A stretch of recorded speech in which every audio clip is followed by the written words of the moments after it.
Coming up now on Animal Outtakes, we catch up with a familiar face.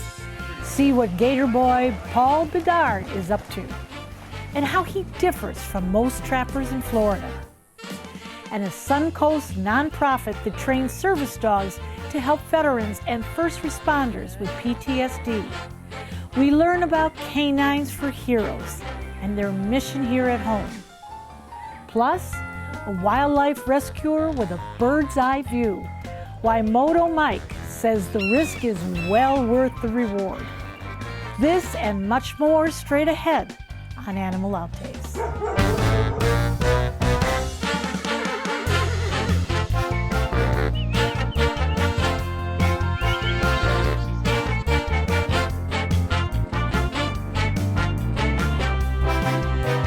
According to the Florida Fish and Wildlife Conservation Commission, there are about 1.3 million alligators in the state of Florida. And they say there's an average of about 8 unprovoked serious bites on humans each year. The likelihood of a Florida resident being seriously injured during an unprovoked alligator incident is roughly 1 in 3.1 million. But if an alligator is deemed a nuisance and caught by a trapper, that gator cannot be released back into the wild. Most trappers take the gators to be harvested for their skin and meat, but not Paul Bedard. He's a man of many trades, but his passion lies in rescuing these so-called nuisance gators. He was on the Animal Planet show Gator Boys for several seasons, and since then, he's continued his work, rescuing these animals and working to educate humans about how we can coexist. Gators are better than people. I've got gators I trust way more than people.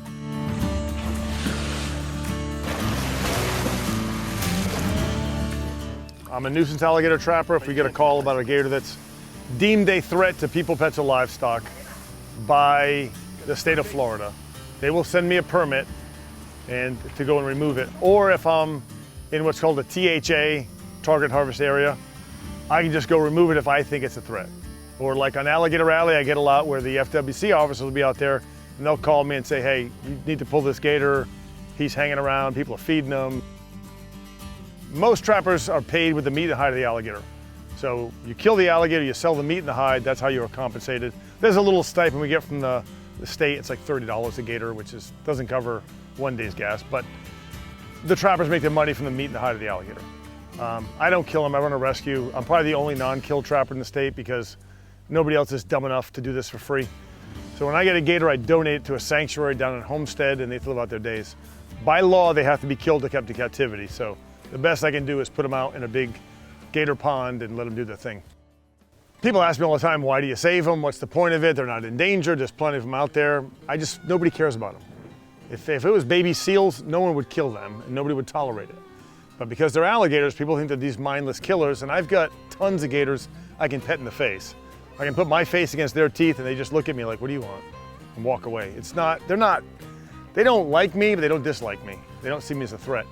Now, that's not discounting their danger. They're absolutely an apex predator and they have and will kill people. It's just, part of who they are.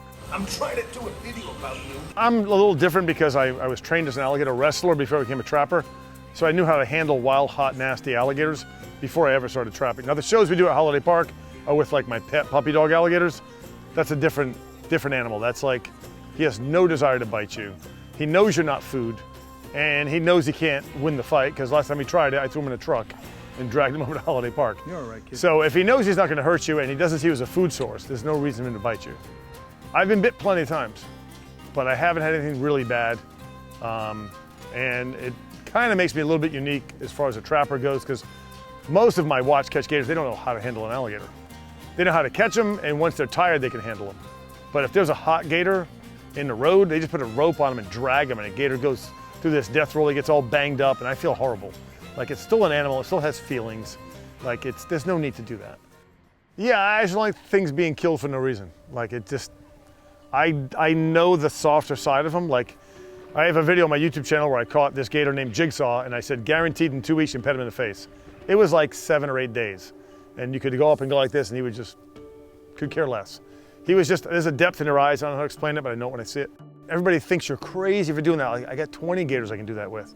Most of the bites where I've been bitten, the gator's scared. I'm trying to catch him, or I'm doing a wrestling show with a hot gator, and he's scared. He's defending himself. There's nothing predatory about that. You know what I mean? Most of the time they leave you alone. Now, if you feed him, he loses that fear. Like, yeah, that thing's big, but he gives me food. This is cool.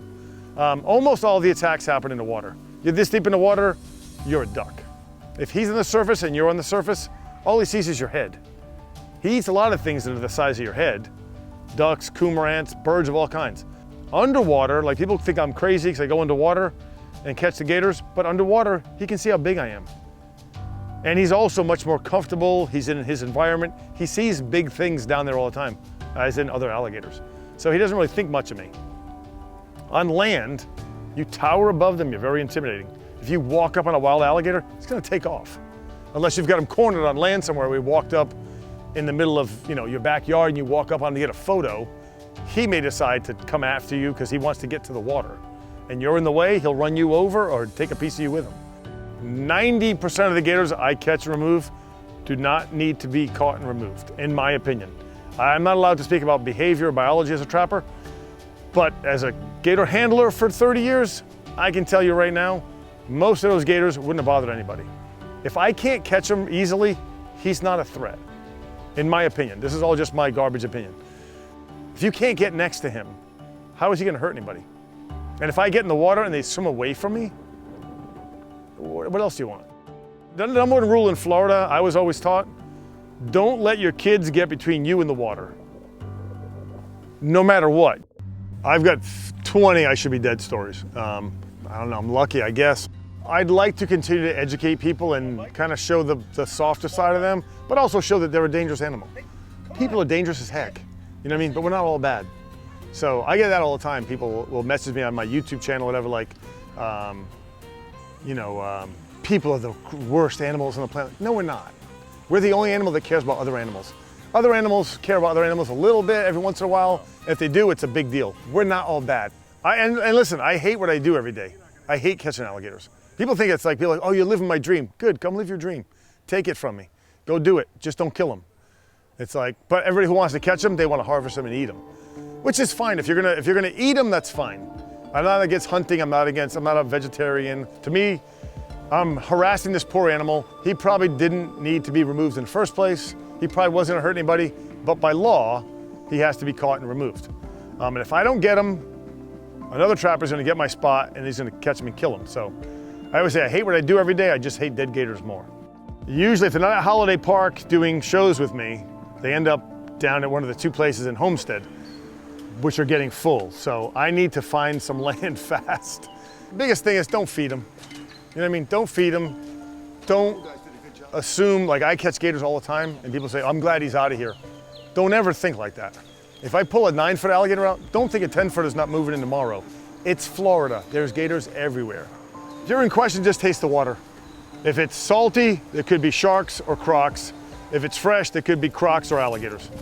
Always assume there's a gator there whether you see him or not. For much more about Paul and his latest adventures, you can go to gatorboys.com to find all of his links and to subscribe to his YouTube page. Coming up next on Animal Outtakes, Canines for Heroes. We talk with the founders of a nonprofit that provides highly trained service dogs for veterans and first responders with PTSD. Oh, thank you. Good morning, Mr. Benson. Your breakfast is served. Time for another day in doggy paradise. I sure am one lucky pup. Mr. Benson, would you like to go out for your morning stroll? The weather is quite lovely today. That sounds wonderful. Don't mind if I do. After all that exercise, I think I'd like to lounge by the pool and maybe dip my paws in. As you wish, sir. Right this way. Ah, what a perfect day. I couldn't imagine being anywhere else but Dante's den while Mom and Dad are away. At Dante's Den, we pride ourselves in providing the best experience for your beloved pup. Whether it be a day, a month, or a year, Dante's Den should always be at the top of your list for boarding. With an expansive campus, your dog will enjoy daily walks, pool time, and an endless supply of love. Even better, it's all under 24/7 supervision from our wonderful staff. If you're anything like us, your dog's safety and happiness come first. To learn more about Dante's Den, visit dantesden.org. Every dolphin at Clearwater Marine Aquarium has an amazing tale. They're all rescues who have overcome challenges to survive and thrive. You'll be inspired by every animal story and unforgettable moments with them, including 2-year-old Apollo, our newest rescued dolphin. There's something inspirational for every kid, and kid at heart. Your visit directly supports the animal care and rescue efforts at Clearwater Marine Aquarium, celebrating 50 years of amazing tales. Welcome back. Now we turn our attention this Memorial Day weekend to a program that helps our veterans and first responders. It's called Canines for Heroes, and its objective: to give independence back to those suffering from PTSD. The program founders say a highly trained service dog has the ability to help regain balance in life. Hi, you're the good one. Yes, you are. Cowgirl. Thank you. Good. Canines for Heroes is a nonprofit organization, and we train service dogs for veterans, police, firemen, EMS, first responders with PTSD.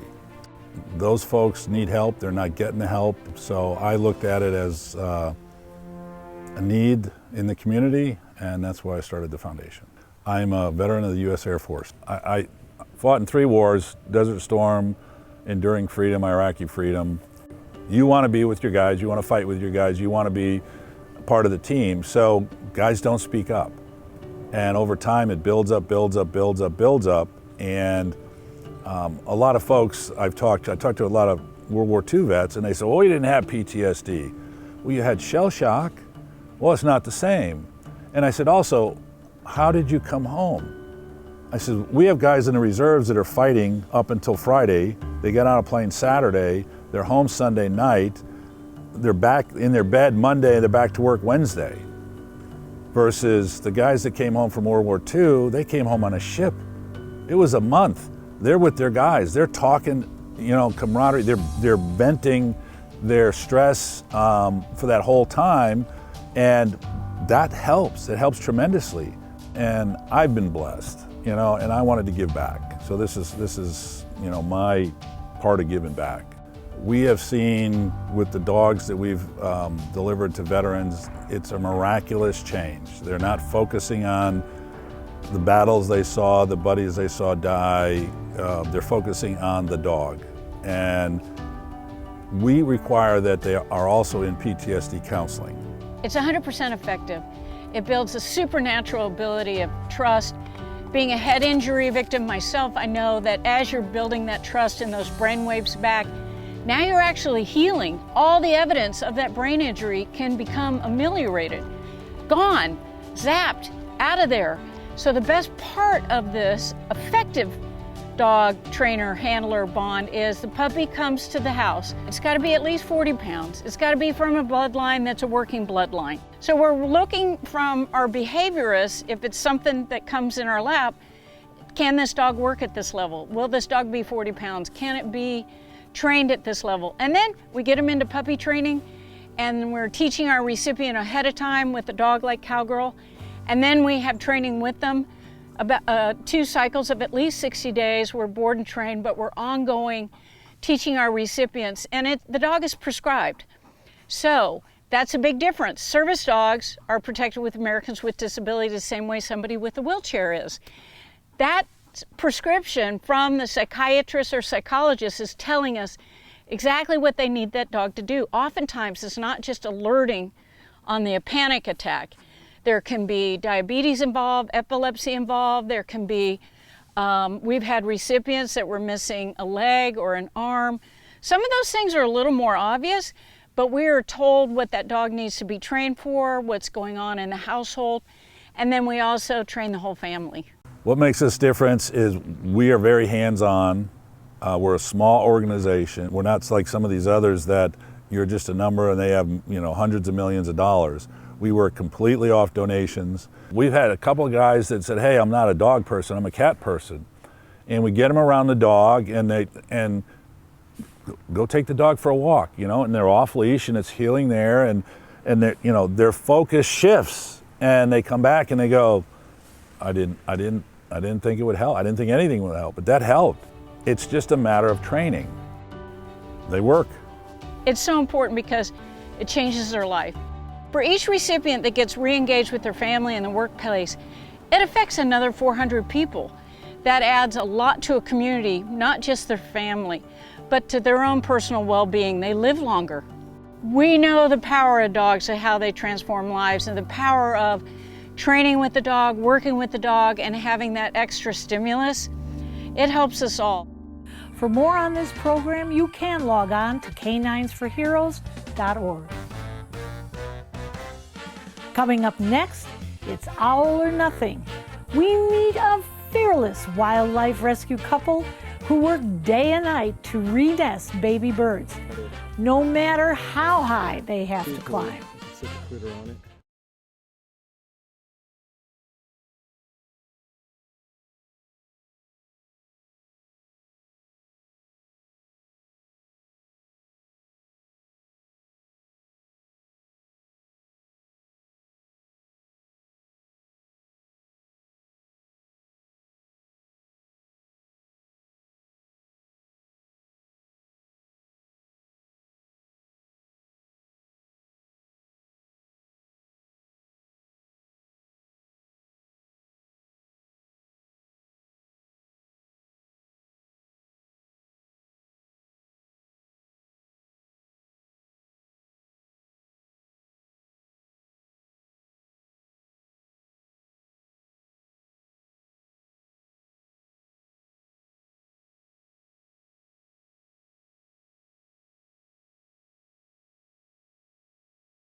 Oftentimes, wildlife rehabbers get calls about a bird that's fallen from a nest, and rescuers are called out to assess the situation. Many are trained for triage and transport, but we met up with a couple who can take their help to another level, literally. Moto Mike is well known to rescue organizations in Central Florida. He and his fiancee are on speed dial for many. And that's because on some occasions, a baby bird doesn't need a full-blown human rescue and rehab. It just needs a little help a long way up.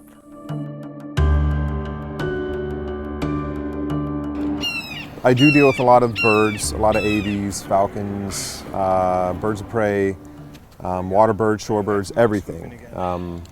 Heidi and I, we deal with anything under the sun. Anything from bees, we do bee rescues and such as well, and everything else. We're fearless. If there's a problem, someone calls me out, I show up and I help. Normally it's the advanced stuff. Hey, there's a squirrel that's injured in the tree. Can you please help us get it? There's not too many guys that are going to take their time to go and do that. If a bird is in need, needs to be re-nested, I have no problem doing it. 40 plus different nonprofits, agencies, whomever else get in contact and say, hey Mike, can you and Heidi come out and help us out? Say sure. They were here before us. We have 911 for humans, we don't have 911 for the critters. We can help ourselves and we can help each other. It's very seldom that the critters can help themselves. So being there for them and being there for everyone, I think, is important. You really have to be passionate about it and for the animals. There is a lot of time, there's a lot of expense.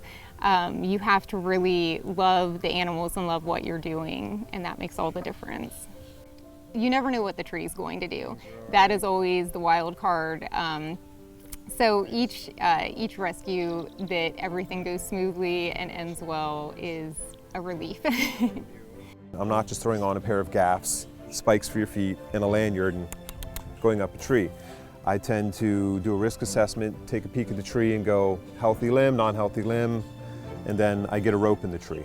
I use a throw bag so I have as minimal impact as possible on the tree until I'm actually up in there and need to put my feet on the tree to secure a platform if necessary, a nesting box, or if it's just there's an existing nest that's healthy that we just need to place a critter back in if it's a juvenile.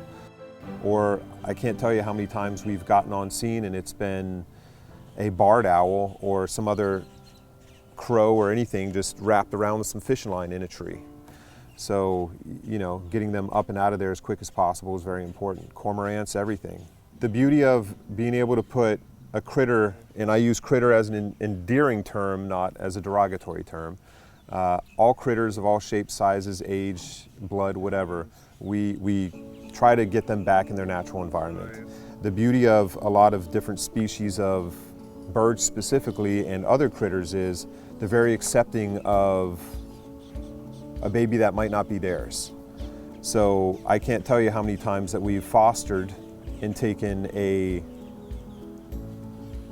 barred owl from one area and gone up to do a renest in another, found that there was 1 or 2 juveniles and placed a third in there of similar size. So yes, when nature's able to raise, that's the goal. And it's not just a monetary thing. You know, dietary requirements and such, we're humans, we don't always have it down pat. But mom and dad, they're gonna know, hey, we need to get them another bird, or we need to get them another frog, or whatever the meal item might be for that evening.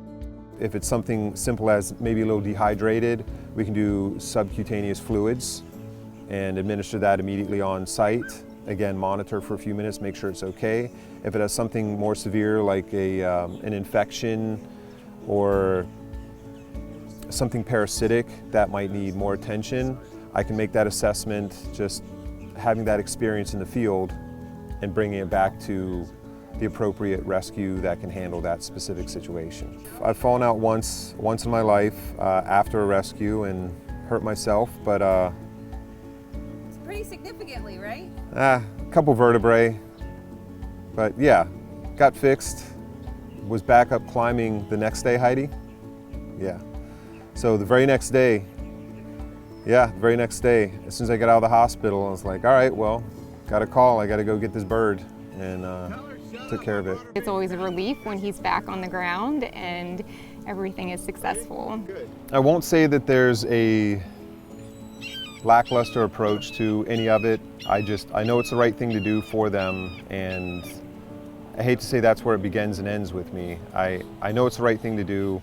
I think I've built a good enough rapport with nature that it shows in some of the interactions we have on scene with a lot of the critters. I've learned over the years, if they've ended up out on the ground and we're able to put a box or a platform in that area that's the appropriate size that they would normally have in an environment where humans weren't interacting with them, then by all means. So, you know, we build our boxes from scratch, but we make the platforms and boxes, we stick them in the trees, we take the juveniles, the one that was on the ground, we'll put it back in box or platform, and we'll take the other juveniles, if possible, out of there and put them into the new environment that is able to sustain them. And I generally haven't had any failures at that point. Since we do volunteer and we are working on our own nonprofit presently, it's all out of pocket. Some rescues do provide compensation for the materials in some instances, but most of the time it is just us. And it gets costly, but it's the right thing to do. We often will go back and check on an animal that we've renested. We often will go to renest and the animal, for a variety of reasons, will need to be pulled and rehabbed, malnutrition, dehydration, an injury that wasn't anticipated. So after that rehab process, then we will pick the animal back up and then go and renest them. Don't be afraid to call. If there's something wildlife related that we can help with or point you in the right direction, reach out. For more on what's to come for this duo, you can follow Moto Mike on Facebook for their latest updates. Stay with us. There's more Animal Outtakes coming up next. Good morning, Mr. Benson. Your breakfast is served. Time for another day in doggy paradise. I sure am one lucky pup. Mr. Benson, would you like to go out for your morning stroll? The weather is quite lovely today. That sounds wonderful. Don't mind if I do. After all that exercise, I think I'd like to lounge by the pool and maybe dip my paws in. As you wish, sir. Right this way. Ah, what a perfect day. I couldn't imagine being anywhere else but Dante's den while Mom and Dad are away. At Dante's Den, we pride ourselves in providing the best experience for your beloved pup. Whether it be a day, a month, or a year, Dante's Den should always be at the top of your list for boarding. With an expansive campus, your dog will enjoy daily walks, pool time, and an endless supply of love. Even better, it's all under 24/7 supervision from our wonderful staff. If you're anything like us, your dog's safety and happiness come first. To learn more about Dante's Den, visit dantesden.org.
Animal Outtakes is produced by Dante's Den Foundation, a nonprofit group dedicated to creating the best life for dogs. If you would like to learn more about Dante's Den, donate, or volunteer, visit our website, dantesden.org. We hope you have fun and learned a thing or two along the way. And we'll be back here again next week with even more animals and some wild adventures. Until then, thanks for watching.